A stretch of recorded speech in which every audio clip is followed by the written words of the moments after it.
नमस्कार प्रेक्षकांनो, आजच्या भागामध्ये इथे रमा होळी साजरी करत असे. सगळं कुटुंब एकत्रित जमलेलं असतं. तेव्हा अक्षय म्हणतो की आता मात्र आपलं सगळं कुटुंब एकत्रित आलेलं आहे आणि हे सगळं रमामुळे झालेलं आहे. रमाने संस्काराची जाणीव करत मुलांकडून गौऱ्या गोळा केल्या.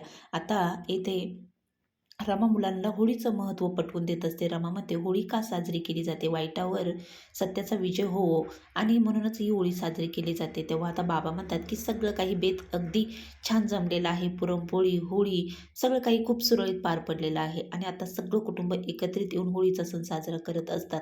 रमा म्हणते चला मुलांनो, तर आज आपली होळी चांगल्या प्रकारे तुम्ही मला मदत केल्यामुळे आज आपली होळी चांगली साजरी झाली आहे. असंच आपलं कुटुंब नेहमी एकत्र राहावं हीच होळीच्या चरणी प्रार्थना आहे, असं रमा बोलत असते. तर इथे आई आजी आणि मयुरी म्हणतात की खरंच किती छान वाटत आहे ना, आज आपलं कुटुंब एकत्रित आलं आहे. तेव्हा आता रमा होळीला नमस्कार करते आणि म्हणते की आमच्या कुटुंबामध्ये दुःख दारिद्र्य जे काही असेल ते होळीमध्ये जाऊ दे. तेव्हा अक्षय म्हणतो खरंच आज खूप खूप छान वाटत आहे. तेव्हा रमाने होळीची प्रार्थना करून होळीला सगळं काही सांगितलेलं आहे. आरोहीनेही होळीला नमस्कार केलेला असतो आणि सगळेजण होळी पेटवतात. रमा अक्षयने होळी पेटवलेली असते आणि मग सगळे खुश असतात. तेव्हा रमा मात्र थोडी अपसेट झालेली असते आणि घरात येते. रमा म्हणते की हे काय चाललं आहे? अण्णांचा एक कॉल नाही, मेसेज पाठवताय, पण ते कधी असं करत नाही. ते नेहमी मला एक कॉल करून सांगत असतात. ते महिनाभर बाहेर जातात, पण त्यांनी आत्तापर्यंत असं कधीच केलेलं नाही. ते कोणत्या मोठ्या संकटात तर अडकलेले नसतील ना. मी इतके कॉल करत असते, पण ते माझा एकही कॉल रिसीव्ह करत नाही.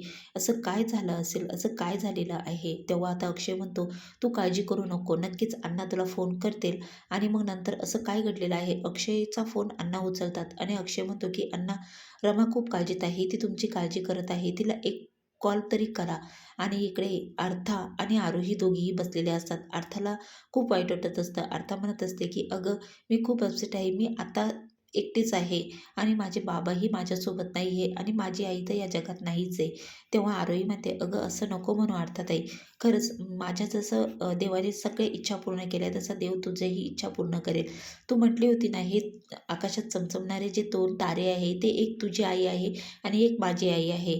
तेव्हा अर्था म्हणते हो गं, माझीही या जगात नाही. मी माझी आई कशी आहे तेही बघितलेलं नाही. मला काहीच माहीत नाही आणि माझे बाबा देखील माझ्याकडे नाही. तेव्हा आता आरोही म्हणते, "बाप्पाने माझं सगळं ऐकलं. असंच एक दिवस बाप्पा तुझंही ऐकतील बघ. तुलाही नक्कीच तुझे बाबा परत येतील आणि तुला भेटतील," असं आरोही सांगत असते. "अगं, हे तारे आहे ना, आपण या ताऱ्यांकडे तुझी विश माग. या ताऱ्यांना सांग." तेव्हा एक तुटलेला तारा येतो आणि आरोही म्हणते, "अर्थाताई, पटकन आता तुझी विश माग." आणि अर्था उठते आणि अर्थाने अशी काय विश मागितलेली आहे की तिची इच्छा खरं देव पूर्ण करेल का? इकडे आनंद आणि मयुरी दोघे जण बोलत असतात. आता आनंद म्हणतो की पार्थला खूप छान पेपर लिही आणि चांगला पेपर्स कव्हर कर असं सांगत असतो. पुढे तुझ्या लाईफमध्ये तू काय करायचं ते ठरवलं आहे का? तर इथे आनंद पार्थला सांगत असतो.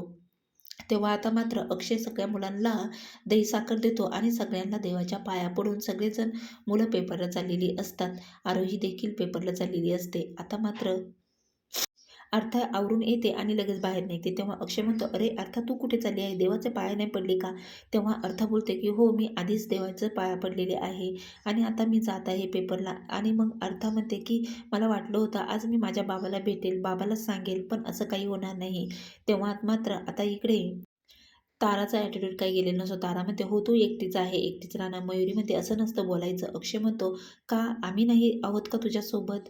तेव्हा आता मात्र इथे अर्था म्हणते की माझ्या बाबाला माहीत पण नसेल मी कितवीत आहे.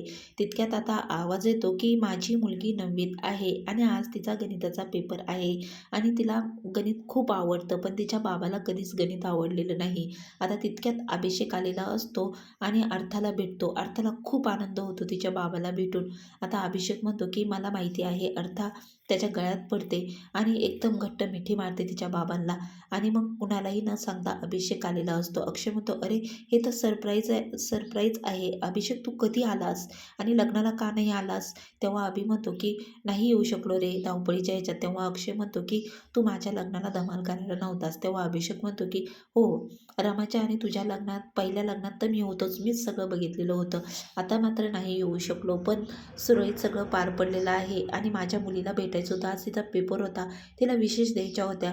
म्हणून आज मी आलेलो आहे. अर्थाला तिच्या बाबाला बघून इतका आनंद झालेला असतो की ती खूप खुश असते. कारण की बाबाचा आशीर्वाद तिला आता मिळालेला असतो आणि बाबाही तिला भेटायला आलेला असतो. तेव्हा आता मात्र सगळेजण खुश असतात आणि मग कारण की त्यांचा भाऊ परत आलेला असतो. अभिषेक म्हणतो की "हा बघ, आम्ही आम्ही असे इतके भांडत होतो ना लहानपणी, आमच्यासारखे तुम्ही अजिबात भांडत नाही."